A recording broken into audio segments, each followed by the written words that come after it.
Whether or not you know the name Stanford White, you are likely familiar with, at the very least, the name of some or all of these projects. Tiffany House, Washington Square Arch, the White House, or at least part of its interior. Maybe you have even visited some of these landmarks. They all have one thing in common: Stanford White, the architect who designed them, and he was killed in one of those great structures that he designed, the second Madison Square Garden. He was killed over a woman. Her husband knew that Stanford White had been inappropriate with her, and that's putting it very mildly, when she was a young girl. The sad thing is that for this woman, Evelyn Nesbitt, her husband was no better than Stanford White. This is the story of two disgusting predators whose wealth made them look like gentlemen, and a young woman who was truly faced with choosing the lesser of two evils, and the murder case that was the first to be called the trial of the century. Let's get into it. But first, if you like these videos about the most scandalous people from yesteryear who make Ty's Hot Mess History a time capsule for the culture, subscribe, follow, do whatever you gotta do so that you can know every time that I upload one of these videos or every time that I live stream, and hit the thumbs up and share this content to support me for free. Thank you. Now on to why you are here. Stanford White was an American architect who designed homes for the wealthy and public buildings. In case you have been watching HBO's hit show, The Gilded Age, he is depicted in the show as the man who designed the palace for the uber-rich George and Bertha Russell. Though they were a fictional couple, that's a pretty accurate description of who his typical clients were. He designed the spacious and luxurious palazzos for his clients, but he went above and beyond furnishing them with wares from fallen European homes. He understood his clients very well. The nouveau riche of Manhattan who had tons of money, but not the birth or class to truly establish themselves as members of high society. Stanford would help them to make that transition by organizing their parties and being on hand at those parties to be the mouthpiece for his clients. If you watch The Gilded Age, the way that he was depicted at Bertha Russell's poorly attended at home is how he was in real life for his multimillionaire clients. He taught them how to function in the exclusive circles they so desperately wanted to be a part of. Some of his most well-known projects are the Washington Memorial Arch, the New York Herald Building, Pennsylvania Station, Madison Square Presbyterian Church, the Fifth Avenue mansions for the Astors and the Vanderbilts, and Madison Square Garden. The second one, the one that stands today, is the fourth one. The one that White built was located at Madison Avenue and 26th Street, the same location as the first one. It was constructed in 1890 and demolished in 1925. It is also where Stanford White was killed with 3 bullets to the back of his skull. When he built the second Madison Square Garden, he left his signature all over the complex, including a sunken pool for water shows, so that he could enjoy seeing women in skin tights, and a tower that had private apartments. The tower was topped with a Diana statue. She wore no clothes and was covered only in gilding. Many considered it to be a perverted display, but it showed where his mind was, for under that statue of Diana, in that tower were the private apartments. Stanley occupied one of them, and it was used for carrying on sexually with anyone who wasn't his wife, very often people who were underage. White came up in the days when a formal education was not necessary, and he did not have one. He developed his skills as an apprentice to Henry Hobson Richardson, who was one of the greatest architects of his day. Then, in 1878, he studied architecture for a year and a half in Europe, and it's easy to see the European influences in his work. When he returned to New York, he teamed up with 2 other architects and created the firm McKim, Mead & White, each of their last names. He designed a lot of buildings for a lot of wealthy people, and because of that, was able to change his own station in life.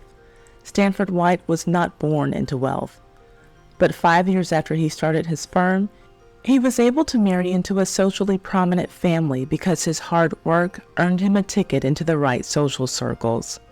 His wife was a 22-year-old Bessie Springs Smith. But for Stanford, like many men of his era, when he went out on the town, it wasn't with his wife. It was with one of his girlfriends. And it was while he was married that he lived his most scandalous double life that ended in his death. Stanford was killed by a woman's husband. When Stanford was sexually involved with her, she was not a woman, but a young girl, and it was against her will. The young woman was Evelyn Nesbit. It is impossible to tell the story of Stanford White's life, or at least his death, without mentioning Evelyn Nesbit. She deserves a separate video dedicated to her life. Evelyn was thought to be a neck-turning beauty in her day. She worked as a model who would pose for artists. One of those artists was famous, and he helped to make her famous. Charles Dana Gibson, the creator of the Gibson Girl. The Gibson Girl became an iconic symbol of beauty during the Gilded Age, and Evelyn Nesbit was the inspiration for one of Charles Gibson's most well-known Gibson Girl drawings. But before Evelyn was able to sit as a model for Charles Gibson, she was living a life that was not so glamorous in Pittsburgh. Evelyn's father, who had been an attorney, died when she was only 8, leaving Evelyn's mother to care for the child by herself. And if Evelyn's mother really did the best that she could for her daughter, Evelyn might have been better off on her own. Her mother was also named Evelyn Florence. I'll call her Florence for the rest of this episode so that there's no confusion. Florence was a homemaker and a dressmaker when her husband was living, but without his salary, she wasn't able to make ends meet. She made as many dresses as she could, even took in people to board in her house to make money. She found work at local shops and lied about Evelyn's age so that Evelyn could come to work with her and double their earnings. But even with all of that, she still ended up losing her house. And that's when she went full throttle with taking advantage of her daughter, who everyone remarked about how beautiful she was. Florence started taking Evelyn to modeling jobs. Eventually, Evelyn's modeling opened the door to a stage career, and after that, she made it to Broadway, where she met Stanford White. He loved showgirls, and he was particularly interested in Evelyn. He would throw parties at his private apartment. His wife was never on the guest list, but often the 16-year-old Evelyn Nesbit was on the guest list. Stanford White was 47 at the time that he first started entertaining her. He took a very personal interest in Evelyn. He paid for music lessons for her and used his connections to help advance her Broadway career. He even moved Evelyn and her mother from their tiny accommodations in a low-income rooming house in a poor part of town to an elegant hotel and started paying their bills. He told the world that she was his ward, as if he were some kind of guardian or father figure to her. In today's language, we would say that he was grooming her. And her money-hungry mother allowed it because she was tired of being poor and having to work so hard. Well, when Florence told Stanford that she wanted to go back to visit family in Pittsburgh, rather than saying that she would take her daughter with her, Stanford White offered to babysit Evelyn. Florence agreed to the arrangement. And it was while her mother was gone that Stanford dropped the father figure act and started acting really flirtatious and sexually suggestive towards Evelyn. Stanford had this red velvet swing in his apartment. He liked to put Evelyn on it, undressed, and push her until she almost touched the ceiling. He got something out of that. His behavior around Evelyn was already inappropriate, but one night while her mom was gone, things got even worse. He took, and I mean took in every sense of the word, her virginity after giving her alcohol, which was likely spiked with something. It caused her to pass out, and when she regained consciousness, she learned that she was no longer a virgin. It sounds so insane, but she ended up falling in love with him at this time. But when she learned that she wasn't the only teenager he would entertain in his apartment, she got jealous and started dating younger society men in an effort to make him jealous. During this time, the showgirls, stage actresses, chorus line dancers, gaiety girls, whatever you might call them, the ones who were very young and pretty and performing on a stage somewhere, had men lined up to court them. Sometimes the men were single. Almost just as often, they were married. They would come to their performances, want to meet them backstage where they would give them flowers and gifts and promises of leaving their wives, anything to be with these young, pretty performers. And that was the married men. The single men, of course, were just looking to make these women their wives, still offering gifts and wanting to wine and dine them and show them off around town. Evelyn was a prize in that set, and many offers came her way. Of course, her mother would have had to approve of the guys who wanted to court her, and she always turned down the ones with little to no money. Eventually, she settled on one. After repeatedly receiving flowers from a man whom she had never met, but only knew as Mr. Monroe from the signature on the cards on the flower bouquets, he decided to make himself known to her. In his final bouquet, he had a $50 bill, a little less than $2,000 in today's money in 2023. He introduced himself as Harry Thaw from Pittsburgh. Thaw was a nepotism baby, heir to a $40 million fortune made by his father in the coal and railroad industries. Because of his money alone, he passed her mother's smell test with flying colors. Regardless of the fact that he had a reputation for whipping women with horse whips. Perhaps overshadowing that was that he also had a reputation for lighting his cigars with $100 bills. He literally had money to burn. Something that became very clear about Harry Thaw early on was that he was obsessed with Stanford White. He would harass Evelyn, asking her why her mother allowed Stanford to be around her. But his mania regarding Stanford had actually started before he ever met Evelyn. He had a type when he dated, and his type seemed to be whoever Stanford White had just finished dating. White's sloppy seconds. And Stanford hated Harry Thaw. Harry was jealous of Stanford. Stanford was the guy everyone wanted to be around. Everybody wanted to get into his parties. Harry was never invited to them, and he had to buy his friends and his women. His obsession with Stanford White became so serious that he hired private investigators to follow him. From that, he would certainly have learned what a lot of people already knew about White, and that's that he played the role of family man during the week with his wife and kids, and played the role of bachelor whenever he felt like it in his many other apartments and townhomes. His public-facing persona was that of a charming gentleman who everyone wanted to know. His dark side would be revealed to the public after his death in newspapers all over the country. Like many high society men, Stanford belonged to a lot of clubs. He designed the facilities where they met. His favorite club that he built was the Players Club. After an evening with his important friends there, the public Stanford would go out to dinner and a show. The private Stanford would host parties featuring nude women, or he would have one-on-one dates with young and underage women and girls, and reportedly, sometimes young men and boys too.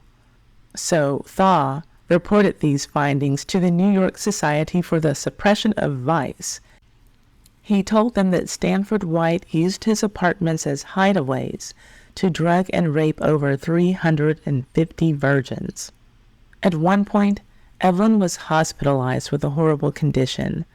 Thaw was there to hold her hand and sponsor a trip to Europe for her recovery. He sent Evelyn and her mother, then met them there.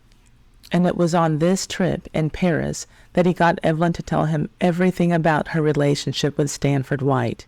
What he wanted to know more than anything was about the sex between the two of them. She disclosed that she lost her virginity to White. Then Thaw became enraged. Then she let him know that White had given her something to drink, and that she was in fact unconscious when the sex act happened. It wasn't because she wanted it to happen. He was still so angry, but not for Evelyn or her honor or that she had been violated. He was angry about the fact that Stanford White got to take her virginity and he didn't. So he stayed on his best behavior for a couple of more stops on this European trip. Then, after the couple got settled in a castle in Austria, he beat her mercilessly, to the point that she had welts all over her body. When Evelyn returned to New York, she went straight to Stanford White and told him how she had been abused. He had his attorney to record her account. She said that he grabbed her throat, tore off her clothes, then whipped her with a cowhide whip. Remember, that was his thing. Now, this sounds sickening, but despite the fact that Stanford White had abused her against her will, or without her consent, Evelyn still loved him. But she also wanted to be a legitimate part of society, and to do that, she'd need to be a wife, not a mistress, which was all that Stanford could offer her. So she overlooked all of the other bachelors who had courted her and married Harry Thaw. And even though she married Harry and had been violated by Stanford in the worst way, she still loved Stanford. She took several opportunities to make snide remarks to Harry, comparing Stanford to him. Stanford just finished building 2 more buildings. You haven't built anything. Stanford gave me 5-carat diamonds. You only gave me 3 carats. Near the end of his life, though he didn't know just how near the end of it was, Stanford tried to get his affairs in order. He was drowning in debt thanks to his lavish lifestyle, throwing over-the-top parties and buying expensive jewels for chorus girls. He decided to sell some of his expensive art and furnishings. He didn't get to follow through on that because a warehouse fire destroyed everything he had. To make matters worse, he learned that Harry Thaw had detectives trailing his every move. Which leads us to June 25th, 1906, the day that Stanford White was killed. Ironically, he had a meeting that morning to plan a memorial for James McNeill Whistler, a painter who had died in 1903 and was a friend of his. Evelyn and Harry Thaw came into New York. As a married couple, they had been living in his family's estate in Pittsburgh. They were coming to New York as a pit stop on a way to Europe. Oddly enough, Stanford had planned on visiting Pennsylvania later that day, but he stayed in town to dine with his son, Lawrence, who was visiting from Harvard. They went to Cafe Martin for dinner, where Evelyn and Harry Thaw, coincidentally, were having their dinner as well. Nothing happened there.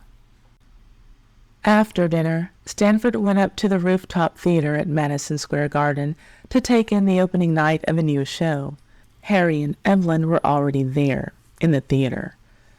And Harry saw his opportunity to get rid of his competition, and he took that opportunity.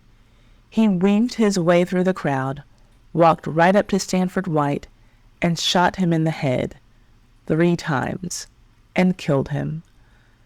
The following day in the news, Stanford White's death was the story. Harry Thaw would have his day in court in what the news media called the trial of the century. The story sold a lot of newspapers because for the working class, this was a glimpse into the lives of the wealthy, people they despised because they worked so hard to make them rich, those filthy bosses of theirs as they saw it. Just for context, this was a time when 1% of the country's population controlled 90% of its wealth, and a number of those wealthy people lived on Fifth Avenue in houses built by Stanford White. So yeah, the working class New Yorkers were eating this story up. They couldn't afford tickets to attend the theater at Madison Square Garden, but they were getting all of the drama that they needed from their 5-cent newspapers. The story was huge and quickly became a topic of dark pop culture. Just days after Stanford White's murder, a silent film was made, dramatizing it. While waiting to learn his fate in a prison cell, Harry dined on food from Delmonico's, about as upscale in dining as you can get. After pleading innocent by reason of temporary insanity, 11 weeks of testimony, and a jury deliberating for 47 hours, its members were deadlocked, and there was a second trial. In this one, Thaw's attorneys removed temporary and claimed that he was just flat out insane. After 25 hours of deliberation, the jury found Harry Thaw not guilty on the grounds of insanity, and he was sentenced to a prison for the mentally insane. Then, 7 years into his sentence, he was declared sane. How convenient. One of Harry's first orders of business upon his release was to divorce Evelyn. But she might have been okay with that, because even after all that Stanford White had done to her, she said that he was the only man she ever loved. Stanford White's immense talent got him recognized by New York's up-and-coming elites in the 1800s. The way that he is portrayed in HBO's The Gilded Age is quite accurate thus far. There's no doubt that Stanford White was the architect on board for some of Titanic's passengers, and he ran in the same social circles as many of them. He designed a mansion for the Astors. There are a lot of ties between the Gilded Age and the Titanic, whether you're talking about that moment in history or the television show. You can see my video about John Jacob Astor and his very young wife who was on the ill-fated ship with him here. I will also leave a link to it in the description box. My sources for this story are Lexington Herald Leader Archives, 1906, InsideArenas.com, the Boston Globe Archives, 1907, PBS American Experience, Murder of the Century, and The Murder of Stanford White by Dr. Gerald Langford. This video has been brought to you by me. Well, my Patreon is a sponsor for this video. If you like these dirty scandals on my channel, then you'll love my Patreon, Ty's Too Hot Hot Mess History. It has all of the stuff that I can't talk about or show here because it's just too hot, too violent, too sexual, too graphic, too much. Come and join us there for the hot Hot Mess History. The link is in the description box.